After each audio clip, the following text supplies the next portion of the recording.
Hello and welcome back to the Ghostwriter channel. This is for aspiring ghostwriters or potential cover authors, and as I've talked about in previous videos in this channel, these are probably the most important techniques that you can use, especially if you're trying to write your own books.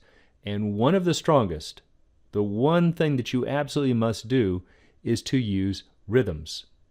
And it's an easy concept, but it can be hard to put into practice.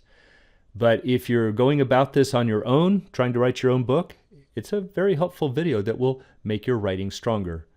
And perhaps you're getting samples from various ghostwriters trying to find who to work with. This is something you'll want to watch for. So what am I talking about by using rhythms? Well, it's a very common technique among good writers, and what you're going to do is to use sentences of different lengths. Long sentences build interest and possibly suspense, while short sentences emphasize, really punch things and drive home your point. But when combined, they make writing sound more pleasing.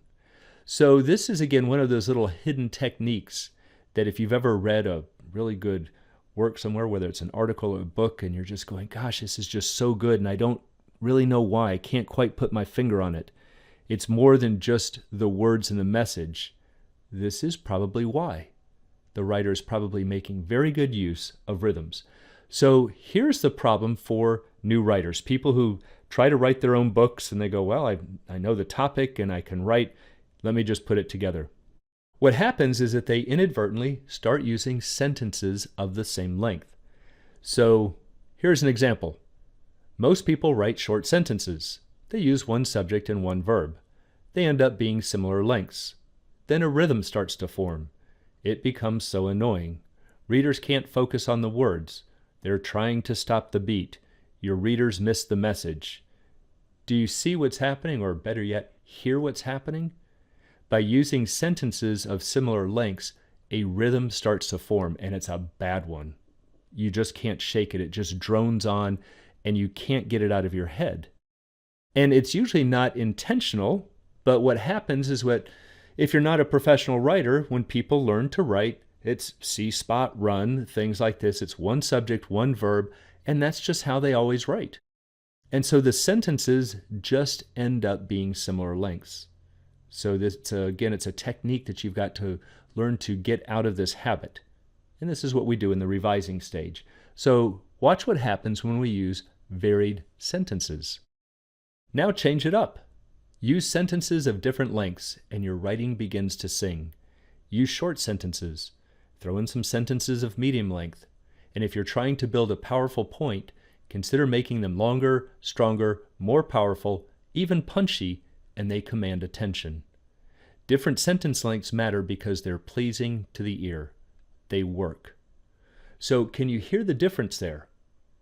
Just by mixing it up, and it's not only just mixing it up, it's doing it at the right point. But even at a basic level, if you just mix it up, it gets rid of that droning sound over and over by using sentences of similar lengths.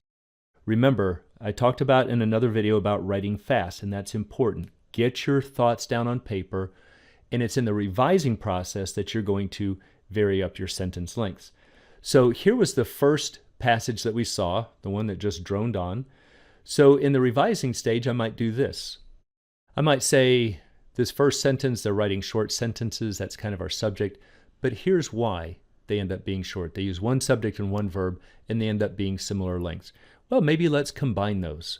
So I might say most people write short sentences because they use one subject and one verb, and they end up being similar lengths. Then I'm going to look up here. Then a rhythm starts to form. Well, as I talked about in the video on cut words, let's shorten it up even more. What's really the point here? A rhythm forms, much more powerful.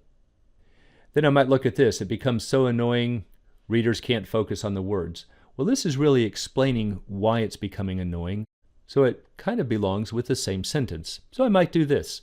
It becomes so annoying as readers can't focus on the words. Then these final two, they're trying to stop the beat. Your readers miss the message. So remember, in the revising stage, you're not just limited to the exact words on paper. That's why it's called revising. Switch it up. Think about a better way to say it. So I might come up with this. They're trying to stop the beat, and your readers do the one thing every writer dreads: miss your message. So do you see how we've taken really the same message up here, the same concept, but by mixing it up and revising it a bit, it's at least more interesting to listen to. And if it's more interesting, your message is more powerful and more likely to be heard and remembered. If you'd like to talk more about hiring a ghostwriter, please call me, 561-282-9455. You can also email ghosthost@financeghostwriter.com.